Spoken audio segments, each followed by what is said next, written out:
Hi everyone, thank you so much for being here. I'm Josh Goodrich. I am one of the co-founders and currently the CEO of Step Lab. I have worked as a lead for teaching and learning at a large multi-academy trust and more recently as a deputy principal. John, I'll let you introduce yourself. Okay, thanks. Good afternoon everybody. Thanks for coming to our session. My name is John Gilbert. I'm the Director of Professional Learning and Improvement at the Two Counties Trust, which is a trust of secondary schools in the East Midlands. You've come to a session today on professional development in groups. So we're going to be doing some group rehearsal and talking about group rehearsal and what that can look like. And I've got quite a long history of doing that. I've been doing it for about 10 years now, I would say. And I'm also very privileged to be the lead facilitator for deliberate practice for the National Institute of Teaching. So hopefully we'll get something out today. Yeah, and you worked at Dixon's, who basically I did do that as well. Who kind of I'd say like imported lots of aspects of group-based, rehearsal-based PD into the UK from the States, I'd say. So I'm going to start off. I'm probably going to do the first 20 minutes, and then John's going to take over with something a bit more practical. I'm just going to frame up the session a little bit. John and I both really believe that as well as coaching, you've got to do some other stuff.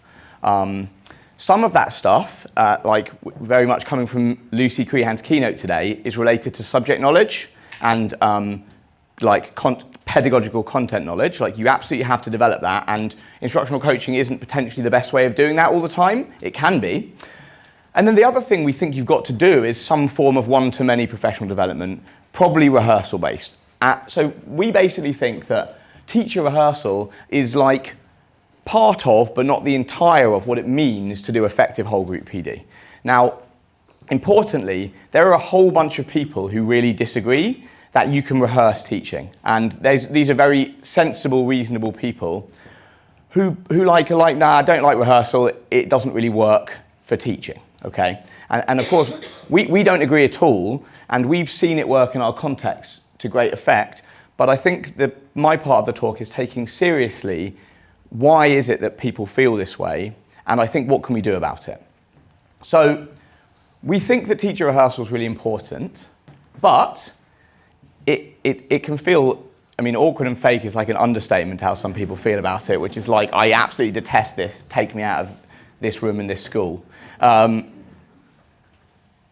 More from the sort of academic circles, is like there's just something too complex about teaching. It's not something that we can rehearse. Plenty of people think that.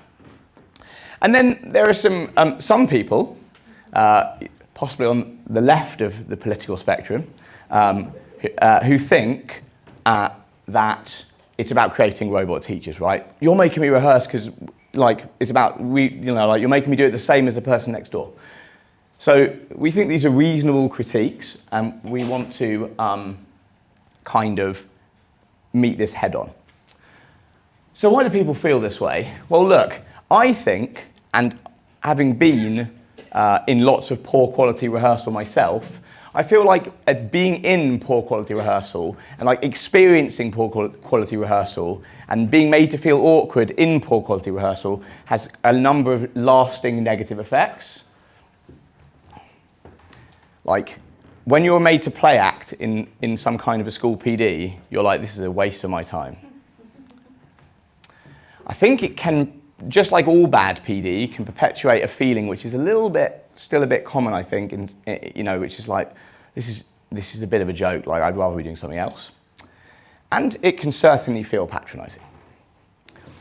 So, there you go, like that. So we want to talk, we don't think that should be the case, and we want to talk about why that is. So I've just introduced, I'm going to take 3 key principles for great rehearsal, and then John, who's in the trenches, is going to bring those principles into action with a rehearsal where you're going to be the teachers in his school, and he's going to be leading the rehearsal. Okay, so bringing these principles to life. I'm going to start with 3 key principles for great rehearsal. I'm going to explore for each of the 3 a critical misconception, which I think some people have in their heads, including myself over time, which is kind of wrong about rehearsal. I'm going to turn that misconception into a guiding principle for good rehearsal, and we're going to explore some practical implications. And I'm going to do this reasonably quickly. And John, I would appreciate if you would tell me when I've gone 22 and a half minutes into our session time, because I will just stop and something more important will happen, which is your bit. Okay, so area number one. Remember, we're doing 3 key principles, so area number 1. Principle 1. So, this, I think, is a pretty critical misconception about how rehearsal happens.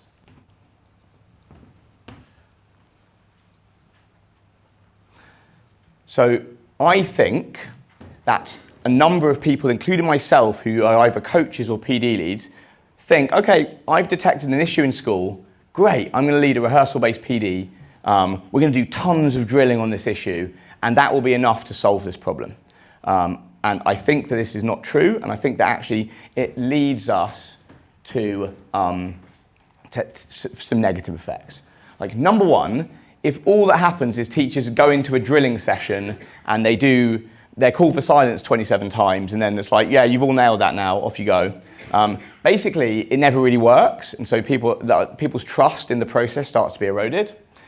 And secondly, and this is much worse, I think that what this can do is mean that PD leads and coaches can fail at like the important part, which is what happens after the rehearsal session, like the aftercare. Like this one, like what do you do after a rehearsal to make sure that it actually changes something? So I think to kind of get past that, it's useful to have in our heads the following principle, which I think is that rehearsal is a really, really useful tool to jumpstart the process of teachers changing something in the classroom. Like it can be a really good way of introducing something new, much quicker than like obviously they would come upon it in a natural setting, right? So, but what it definitely does not do is finish that. You need to do other stuff to help finish that off. And so like, if we accept that rehearsal is really good at beginning but not ending the process of habit formation, then I think there are some practical implications for how we design good quality group professional development, which I'm going to let you read.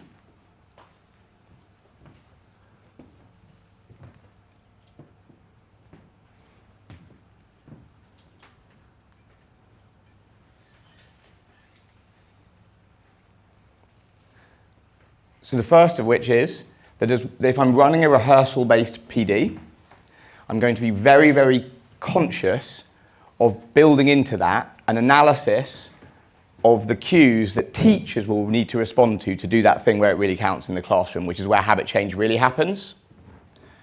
So it's not just like we're going to, rehearse positive narration 55 times, but we're going to rehearse positive narration, but we're also going to make sure we understand that to do positive narration well, I need to see 2 things. 1, student doing something right. 2, student doing something wrong. I join the dots. That's going to cue my positive narration. And if I do that, then I'm at least doing some work to start the process of habit change where it counts, which is in the classroom.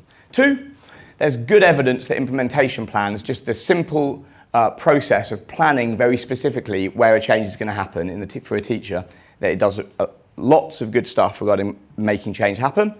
And the third and most important is I'm never going to do a one and done PD or group rehearsal session or coaching session. I'm always going to focus on follow-up, accountability, and even more importantly, repetition of the thing that we want teachers to change. Principle number 2. Okay, this is like a slightly more tricky one.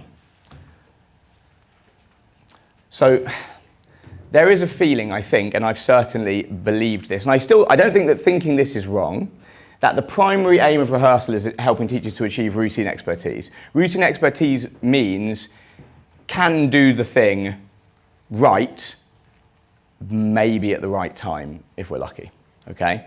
Can do the thing right, potentially at the right time.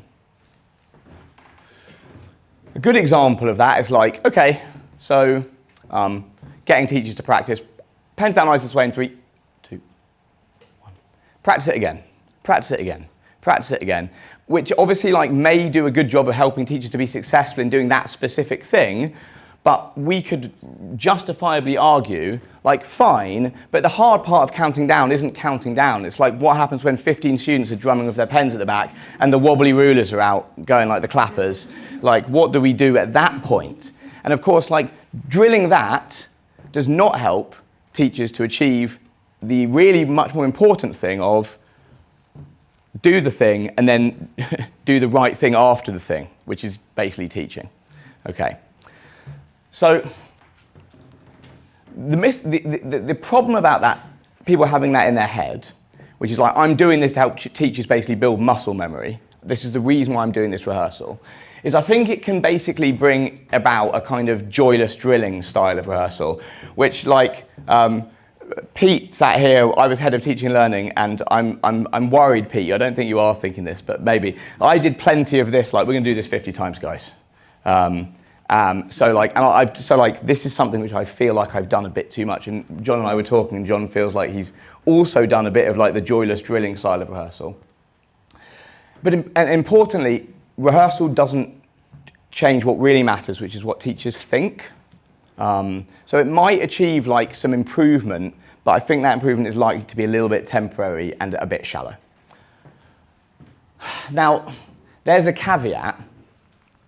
What we're looking at here is Schwartz's like ideas about adaptive expertise. And like on this we have, you only do theory with teachers and so they never get better but they get frustrated. Or you only do technique and then you achieve like what's called routine expertise, which is that teachers never really work towards the plane of high levels of expertise where they're doing the techniques that matter for students at the right times, right? And so what we want to do is we want to combine the theory and the technique in just the right kind of way so that teachers know when to use things in the classroom. Now, John and I would agree that we think routine expertise is an absolutely essential pre-state for a greater expertise. Like, no one's going to be good at responding after a call for silence if they just get their call for silence wrong absolutely every time, right? That's impossible. They're never going to move beyond. You have to become really good at just the core actions. The point I want to make here is just that that like, rehearsal does something more when done well than just I can do the thing right, okay? So like, this is the point I just made. I'll let you read it.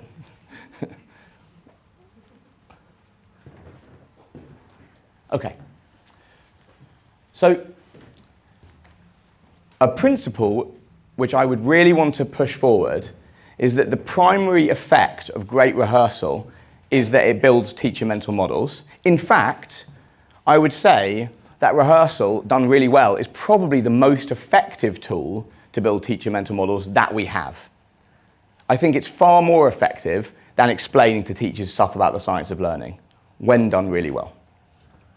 And I want to explain a little bit about what I mean by that. So, look, when I'm rehearsing in a really good way, what I'm probably doing is I'm in with someone else or multiple people, and we are trading a model of a technique back and forth. I have a go. When I have a go, I develop a sense of how something is going to feel in the classroom. It's not a perfectly accurate sense, but it's a pretty reasonable sense. Importantly, I then trade that to someone else who has a go, and that go has been influenced by what I did, but they probably do it slightly differently. It will then come back to me, and I'm going to do what I did, influenced by what I saw them do, and it's going to subtly change.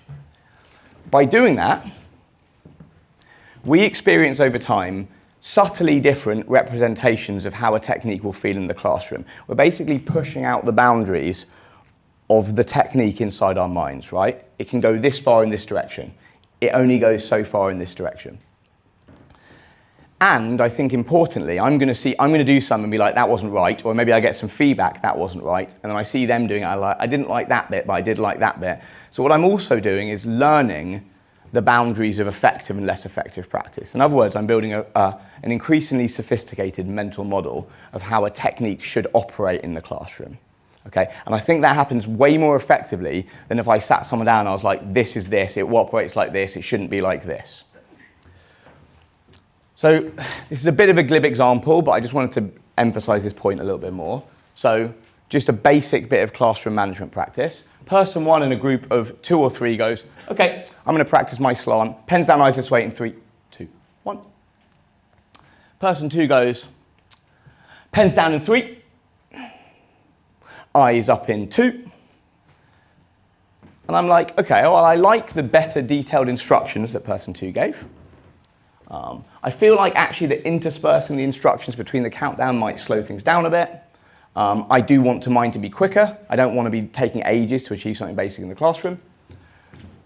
So then person 3, pens down in 3, thanks Tim. Eyes up in 2, thanks Jodie. That's really great, Jordan. And 1, silence. I'm like, well, I think it's useful to do some thanking. I know that positive narration matters. This feels slow. It's a bit overpraisey. I know that that might have a negative impact, or I receive some feedback on it. And so over time, I work towards my own representation of effective calls for silence, and I haven't had to be lectured or told it. It's happened organically through the simple act of modelling, trying, modelling, trying. For me, I feel like that is the primary impact of a really great rehearsal, and there's some really good evidence coming out now that actually, yes, rehearsal is an effective, well, I'd say research, like it's not necessarily like studies, but it's people kind of thinking research, that this is probably going to be an impact of rehearsal that is good. Okay, practical implications. We need to enter a rehearsal with a clear codification of what good looks like. It does not work in the way that we want it to unless we repeat the rehearsal. Hopefully repeating it on your own probably doesn't do the thing. It's trading it back and forth between 2 or more people. Once a teacher is successful at the basic thing, we should analyze trouble spots, be like, well, what's likely to go wrong? Let's now rehearse that. And finally, rehearsal should increase in complexity. What we're doing when we do these things, analyze trouble spots and gradually increase complexity, is we are deliberately pushing out the boundaries of a technique in teachers' minds. How much time have I got?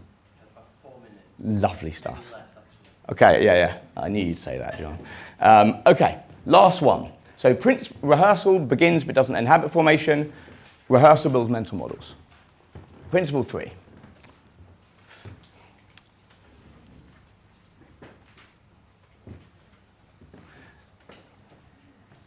So, people can feel fairly justifiably that, rehearsal works best or is only for performative teaching, like countdowns, positive narration, questioning, instructions.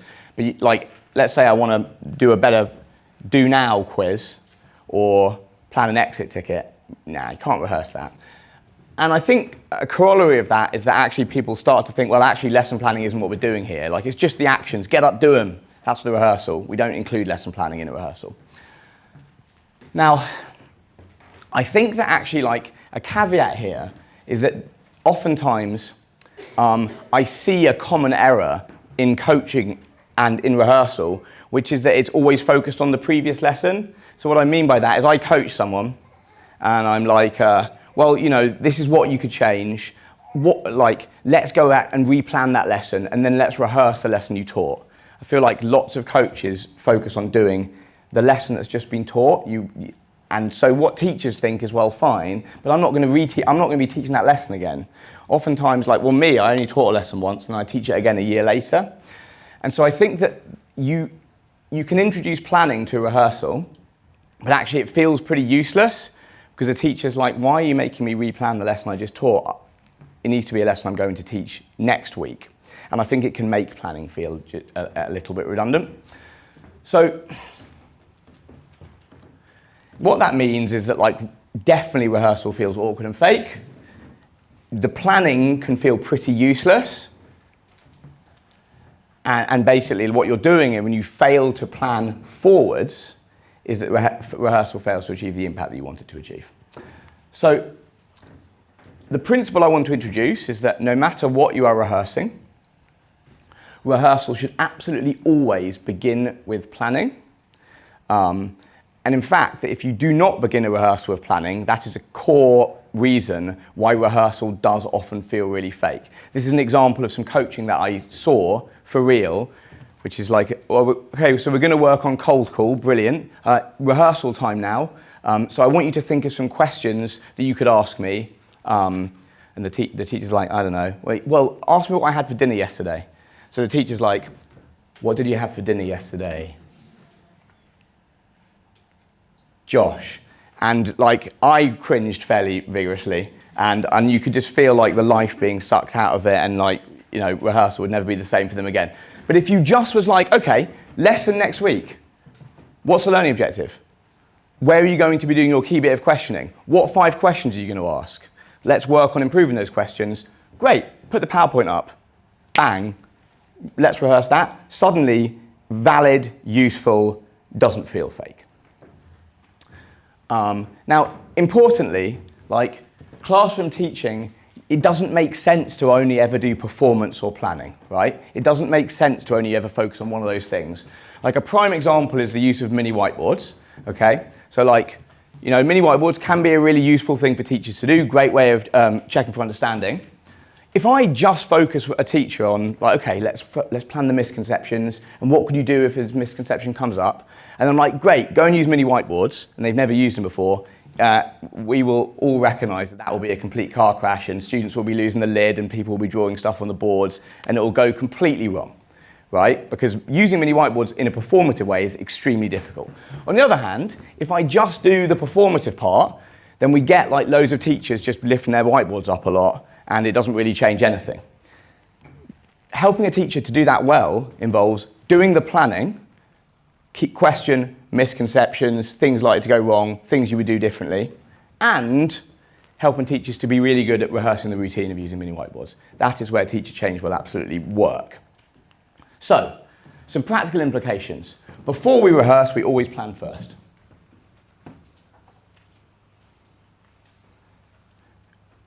When we rehearse, we should always plan forwards, not backwards.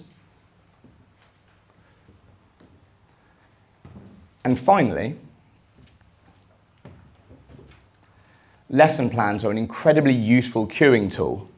If we've gone ahead and worked on the slide that the teacher is going to be delivering, then we can go ahead and put some cues on the slide, or just the slide itself acts as a cue for the teacher to do the thing differently, okay? And that's why, like, not only does planning just make it feel more useful and real, but it makes it much more likely the teacher is going to change, because they get to that part in the lesson, they're like, oh yeah, the rehearsal, bang, it just happens. Okay, that was me from my ivory tower saying those things. Time for John to bring them to life. Okay. Can I have the clicker? Thanks. Okay. I'll do my own caveat here, is that, you know, we're amongst friends. Huh? I've planned a group rehearsal session.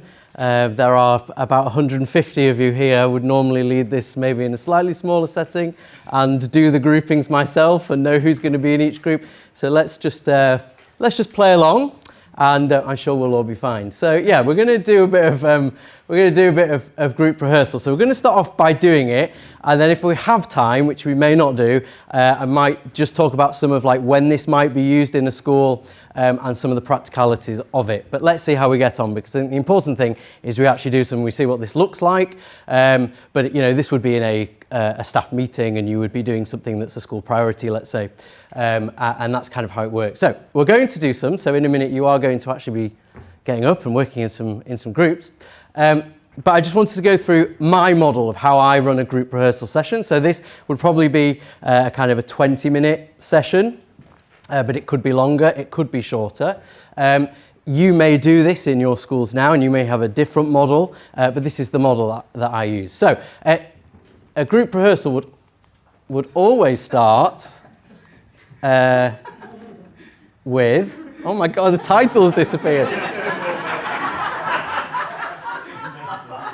Right, somebody is losing their job over this, aren't they?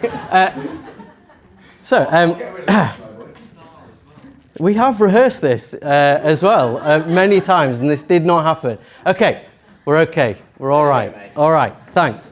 So let's just rewind, do that again. So I was going to put animations on here and it all disappeared, but I thought that was not going to work, so I didn't do that. This is my model, right? So it would start with some input. So somebody would be leading the session, they would deliver some input. What that input would include is like the rationale of why we're rehearsing this thing.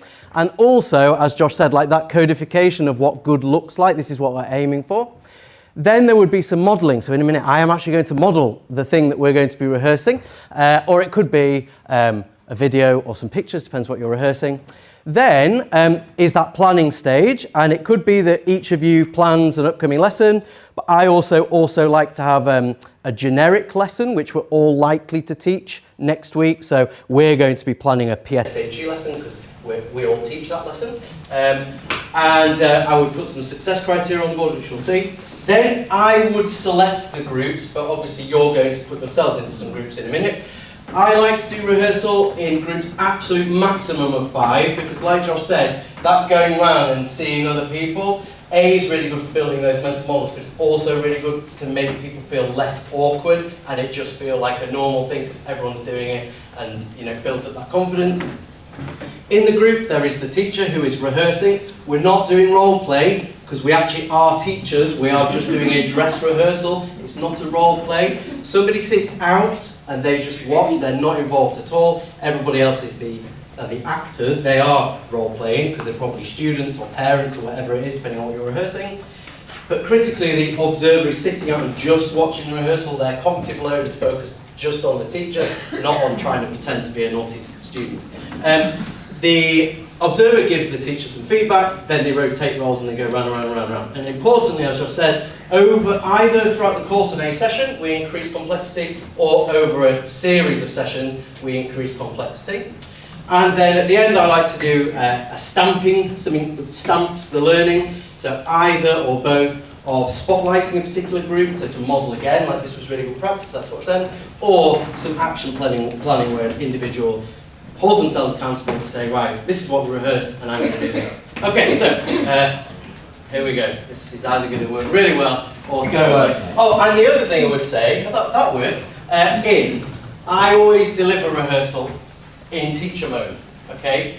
As in, when I lead a group rehearsal session with staff, it is like you're the students and I am the teacher as I am actually going through what we're doing in the session. That's because it's just another opportunity for me to model what great teaching looks like in our school. Okay? So, but you don't have to do it. Okay, so that's what we're going to do. So, I'll put this down. No, I'll leave that. Okay, I'm going to go into teacher mode now. Okay, thanks very much. Let's sit up nice and tall so I can see that everybody is focused. All looking well done, front row. Okay, super. So today we are together again for our group rehearsal, very exciting. And as we know in our school, we've really been thinking about how we can drive thought in our classrooms. And if we're going to drive thought, if we want students to really think really hard, then we need them to be really attentive and really focused on the thing that we want them to learn. So in our series of sessions that we've been doing on driving thought, the next thing I'd like us to really focus on is around setting the conditions of a task that we're setting students. And the reason for this is because, oh, just lost one set of eyes. Thanks. The reason for that is because when we've been going on learning walks, I think sometimes we're just forgetting to set those conditions, and what that means is that sometimes students are working in pairs when actually we want them focused on their own, or maybe some of them are going off task because we haven't set the time limit, and so we need to be really careful with that. So just a reminder that in our school, just ignore that. In our school, what we do to set the conditions of a task is we use our acronym, DNA, and so we announce what the duration of the task is, what our noise level expectation is, and also the amount or the approach that we want students to take the task in. Okay, so I am now going to model that for you. I might just put that down. Okay, so I'm now going to model that. Okay, everybody's sitting nice and tall, tracking this way. Thanks very much, Year 9. Okay, so we've done a really, really super job there together of doing some of these graphs, question 1 to 5 together. Now, I want to see how we can get on our own, okay? So what you're going to do in a minute when I say go, not before, is you're going to do questions 6 to 10, okay? We're going to do this in time conditions, so we're going to have 3 minutes. You're doing it on your own, so no talking, okay? And you're going to start at question 6, go to question 10. If you get stuck, just leave one out. Okay? Right, so that's my model. All right, just to be really clear, this is what I modelled. I secured your attention, because that's really important. Then, I set the duration. You've got 3 minutes. On your own, no talking. And I talked about the amounts. We're going to do questions 6 to 10. And I talked about, start at 6, finish at 10. And then we have that launcher. Okay, go. So, that's what we're going to work on in our rehearsal today.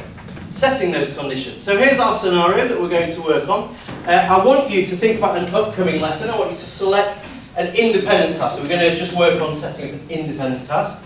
That's going to be silent, and I want you to set the conditions. How long that will be, it's in silence, what are they going to actually do? Now if you haven't got one coming up or you can't think of one, then here's one that we're all doing next week, of course, because we all teach PSHE in our school.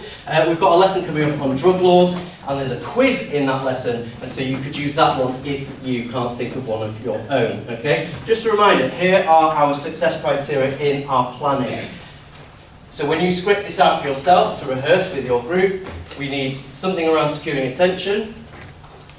You say how long the students have, what your expectation is that it's going to be completed in silence on their own, and how you want them to complete it. Okay? So you've now got, and this is in real life now, you've now got 1 minute to do that script. So on your own, 1 minute, go. 2 and 1. Okay, make sure we are tracking this way. So I've got every pair of eyes looking at me. Thanks very much, everybody. Okay, so we are now going to go into our rehearsal. You've got your plan. You know what you're going to say. This is what we're going to do. So we're going to get into groups in a second. Now, like I say, in a real session, you would already know who's in your group, and you'd probably be in the same groups, or it might be tweaked every now and again, depending on what we're practicing. But I'm going to ask you in a second to get into groups. One person needs to volunteer to go first, okay, and be the teacher. One person is going to be the observer first. The rest of you can be the students in the class. And then you're going to give feedback and rotate. I'd like people to be in groups of 4. And in a second, I'm going to ask you to get into some groups of 4, okay? So I'm going to give you 10 seconds to get into groups of 4. Okay. All right, thanks everybody. Okay, in a second, I am going to ask you to nominate who's going to go first, who's going to be the observer. Just be really clear. Teacher 1 is going to go first. They're going to rehearse, and the observer at the end of it is going to give them 2 bits of feedback. They're going to give them a success, and it's probably going to start with something like, "It was really effective when you did this," and then they're going to give them 1 next step. So next time, try.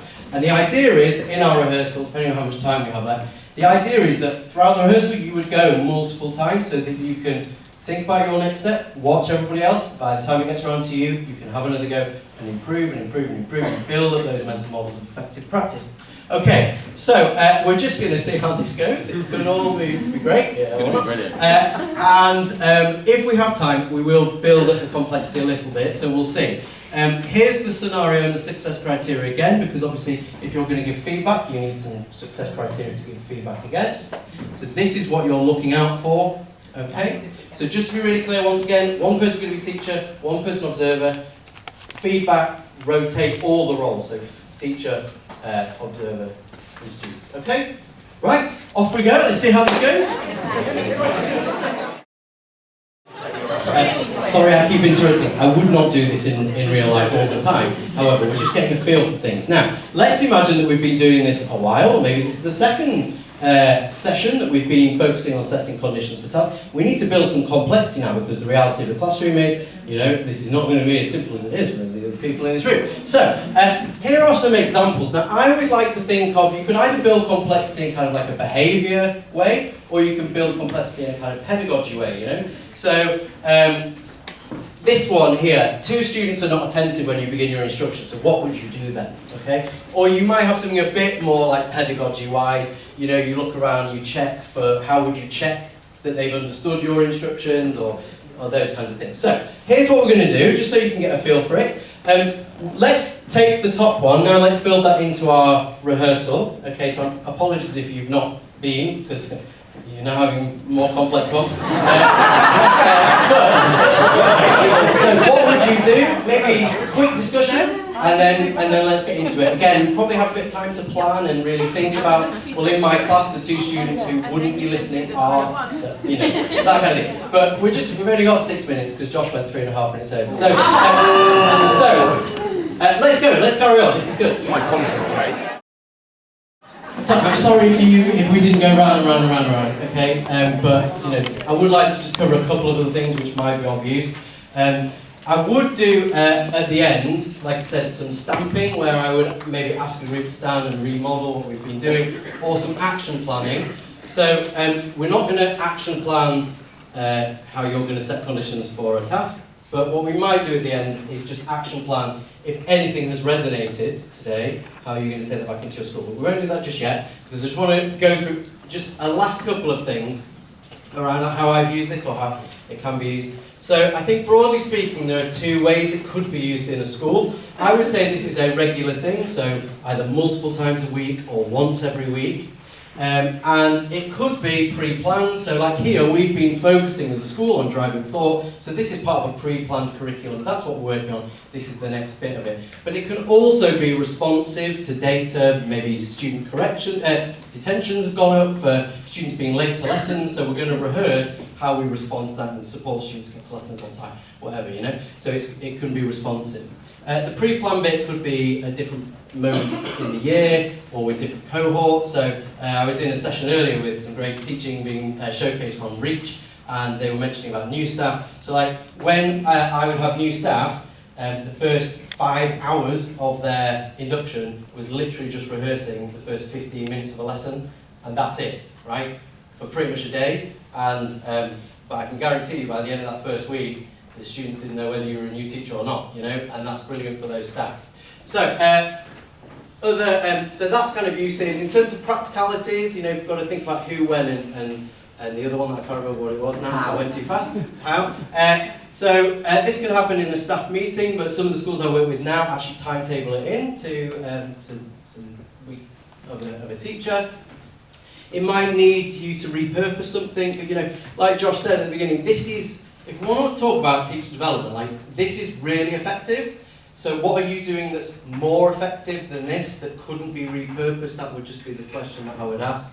But ultimately it should be part of the fabric. So like one of our schools, or multiple of the schools I work with, anytime they do any staff training, it involves some rehearsal of some sort, whether that's on safeguarding, whatever it is, there is some rehearsal involved because it's now just part of the fabric.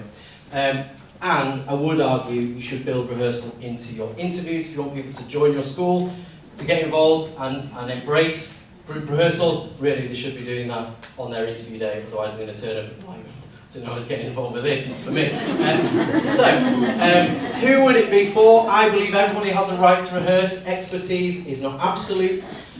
Also, experience does not equal expertise, so everybody has a right to rehearse. And when it's collegiate like that, I could see in the room there was a buzz, it was nice, people were enjoying it, you know, you galvanised towards something, a whole school priority. We're doing this for our students, everybody should be rehearsing. But you can do it for specific cohorts, like I mentioned, new staff, or you might stream it. So I've done it before where one of us has taken middle leaders, one of us has taken teachers. We've done the same thing, but we've kind of tweaked the practice so that it's more like how would you lead this in your department, for middle leaders, that kind of thing. And that's it. Oh, yeah. The house gone.